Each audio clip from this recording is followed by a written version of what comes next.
got in last week. I mean, is he getting closer this week maybe? Yeah, he's almost about ready. I would say he's probably about 95%. So I feel a lot better with him getting in the game as opposed to last week. I thought he was probably a week away. So he looked pretty good today in practice, running around, change of directions, looking a lot better. So I'm really happy with the progress he's made so far.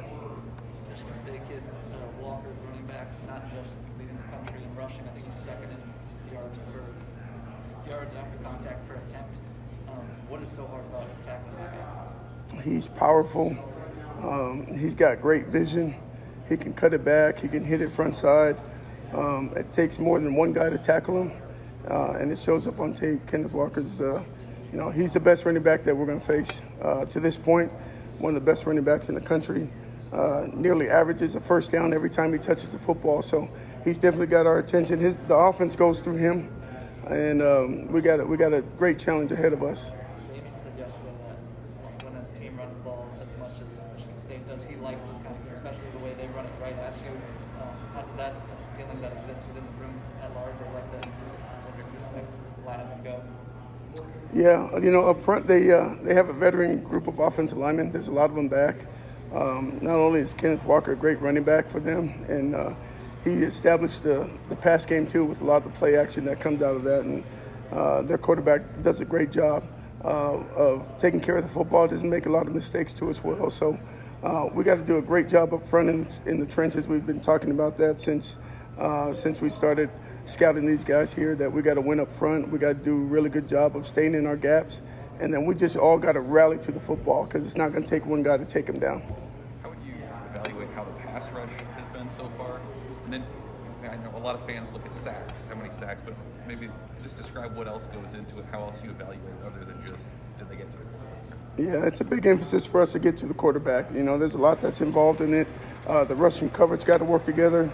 We got to try to affect the quarterback as much as we can. If the ball's coming out in 3 steps, not much we're going to be able to do to get to him at that point. So the rhythm and the changing of the quarterback's drops and throws, kind of affects the rush in that point too as well. But we had our opportunities last week against Oklahoma. Got out of the trap for us a few times. But, that's something that's definitely an area of improvement for us. We got to do a great job of knowing for the edge rushers, the inside guys, and make sure that we squeeze the pocket there so he can't escape. So that's one of the things that we're definitely trying to improve this week. If it's not a sack, how else do you, evaluate if it was a successful pass rush? Yeah, just pressure. We talk about affecting the quarterback, which is getting our hands up in the windows, batting the ball down, making the quarterback throw sooner than he wants to, disrupting the timing, trying to always, get to a point where we can squeeze the pocket where the quarterback's throwing the football out of the well, so there's a lot of air under it, so our guys get a chance to get an interception. So it's a lot of different ways that we can affect the pass game in more ways than just getting a sack. Rattler was really good at extending plays. What does Peyton Thorne from Michigan State, what does he do well as a quarterback? Same thing. He's very smart. He's really accurate. I think he's about almost 65-70% in terms of his completion rating. But he can extend plays too with his legs. Does a really good job staying on rhythm, getting the ball out. And I think the biggest thing when I'm looking at him is just he doesn't just throw balls away. You got to be able to earn it. If we're going to try to get an interception, we got to earn that. We got to really fluster him, make him uncomfortable, and throw something that he doesn't want to. But he takes care of the football really, really well and doesn't throw any interceptions. You see the pass rush develop since they were in the game, that the numbers don't necessarily show it in terms of sacks Yeah, we just got to finish rushes, and there's times even against Oklahoma we're there and the ball comes out. So we got to do a really good job just trying to emphasize getting to the quarterback, earning the right to rush the passer. And, sometimes you don't get them, and sometimes they come in bunches. And we just got to continue just emphasizing getting to the quarterback as fast as we can with the best trap so the quarterback doesn't get out, and trying to affect them the best way we can. What more can they do? What's the difference between getting there and almost getting there? I'm sorry? What's the difference between getting there and almost getting there? What more can these guys do on those plays? Well, getting there is they actually get to the quarterback and sack him. Almost getting there is that they're not at the quarterback by the time he throws it. But again, it's a combination of both. It's the rush and coverage. You know, and a lot of times the balls are coming out really, really quick. And in the past game, too, a lot with the RPO games, it's totally different now, right? With quarterbacks running RPO games, the transition from run to pass, you know, it gets really, really hard to get to the quarterback at times, and you got to get your hands up in the window. How much different is the way Michigan State presents and wants to, you know, run the ball than what Oklahoma did, and what's the difference in challenge for your guys? Yeah, well, Oklahoma, they ran a lot of gap schemes. You know, they're pulling a lot of tackles and guards, and you know, with Michigan State, they're true downhill zone scheme team, and they don't do a lot of things really, really fancy. They just do it really well, and the running back executes to perfection. He can stick his foot in the ground and come right downhill and ends up becoming a goal line tackle. So if there's any space between whoever's the leverage player and the last man in the line of scrimmage, he's going to be able to hit that and break through the tackle and gain some extra yards. So we got to do a really good job of making sure there's no space and rally to the football.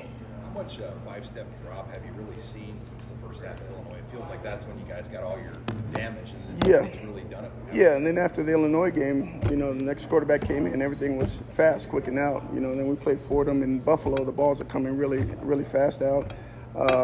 You know, we had our opportunities with Oklahoma, but still, same thing. Balls coming out, or they're dropping super deep and getting the ball out. You know, I think that's one thing when I look back and look at the Oklahoma game.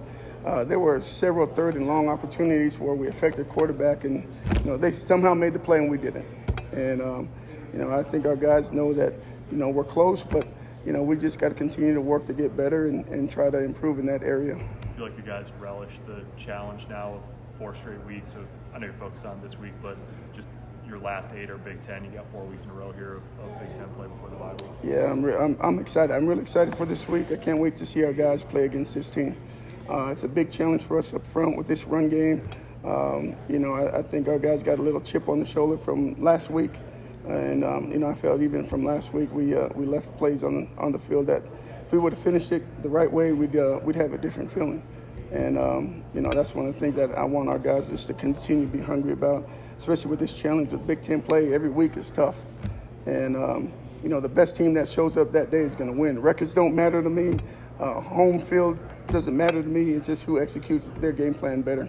That weekend's going to win, and that's what Big Ten football really is to me.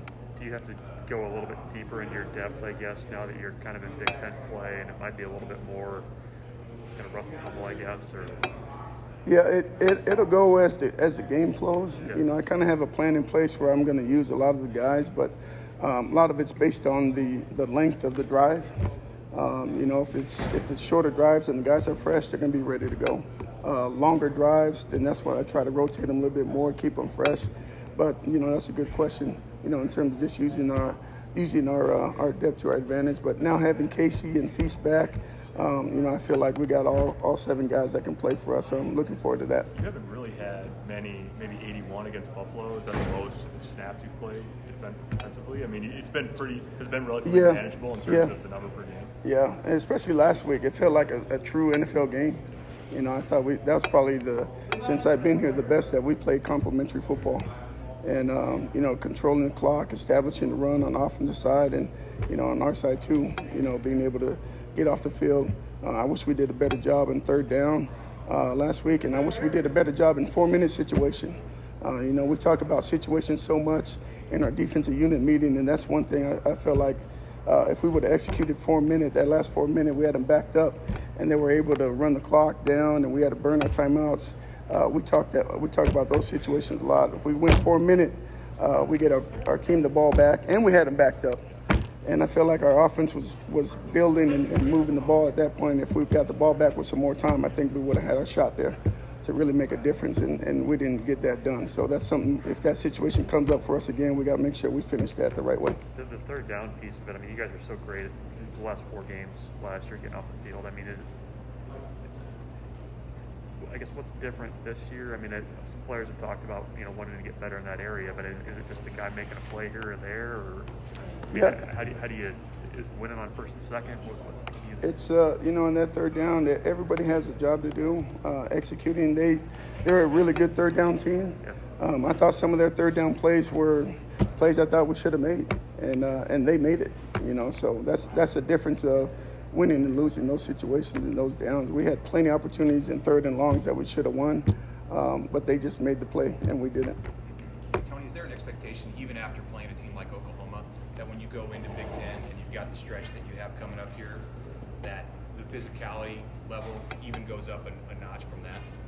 Yeah, and Oklahoma was a physical team up front too, so, this from Illinois to now, I think it was a good look for us in terms of being able to be battle tested up front. And, we're excited about the challenge. And I think, we spent a lot of time with Coach Duval and in the recruiting process to try to build, especially in my room, to get those guys big, physical, and strong. And I feel really, really confident about those guys going into Big Ten play each and every week to be able to win in the trenches for us.